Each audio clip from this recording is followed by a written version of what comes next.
So in 2 months' time, I've got my 50-mile ultramarathon, the South Downs Way 50 miler. I'm starting to get prepared for the race, and I wanted to talk about my process, how I prep for the race.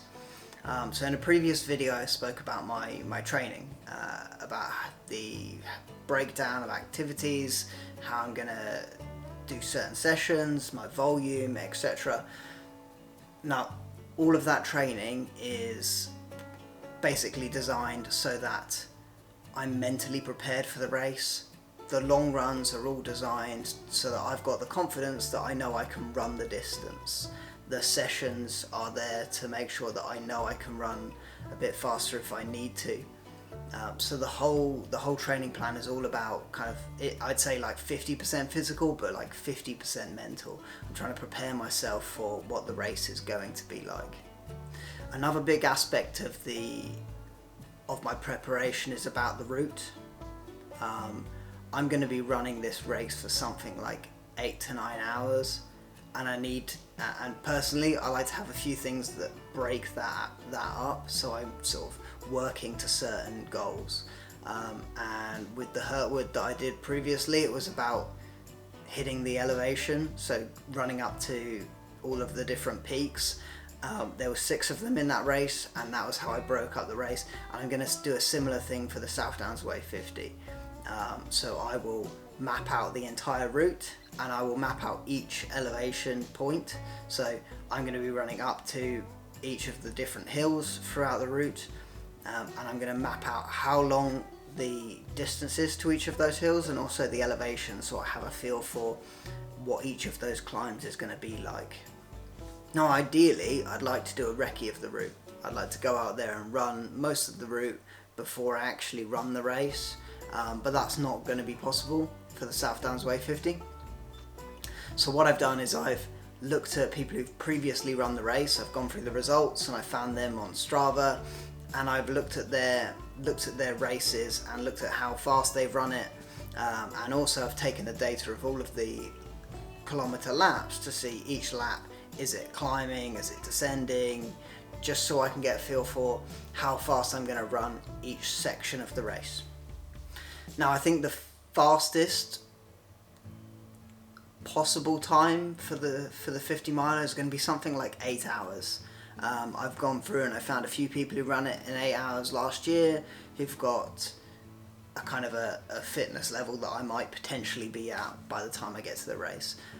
Then there's also, I've gone and found a few people who ran it in 9 hours, and I think actually that's maybe more of a realistic target. So somewhere in that 8 to 9 hour region is what I'm expecting to run. And I know that my pacing throughout this race isn't going to be even. So on those climbs, I'm going to be running a hell of a lot slower, if not walking, and that would depend on the steepness, the grade. And so a big part of my training is about understanding when I'm running up a hill, how steep does the hill have to be before I actually start walking. And I'm probably going to look at a sort of a heart rate target. So I'm probably going to say, well, if my heart rate goes above 160, then I'm going to start walking. If I physically can't run slow enough to keep my heart rate below 160, then I'll start walking, and only speed up when it gets to when my heart rate drops below a certain level.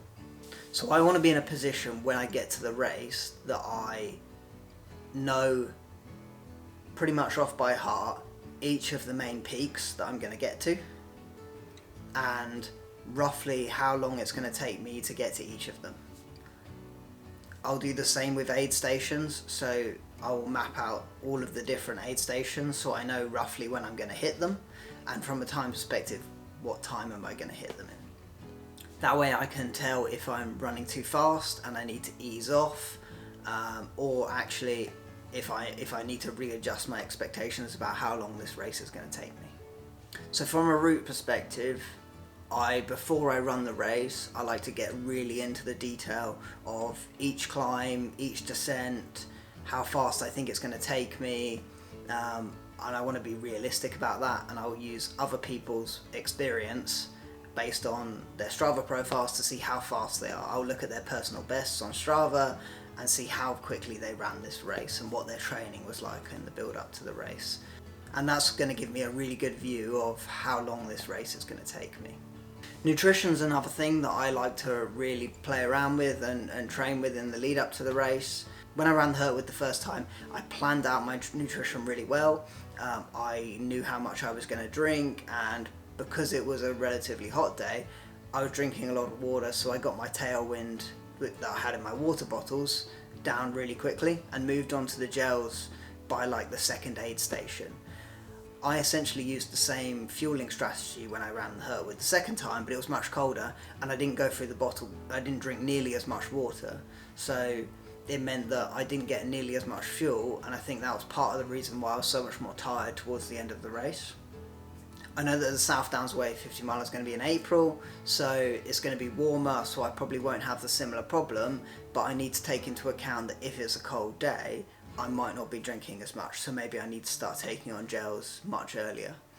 I will train with my gels, so when I'm going out on my longer training runs, which at the moment are around 30k, they're going to build up to being like 50k and back-to-back long runs.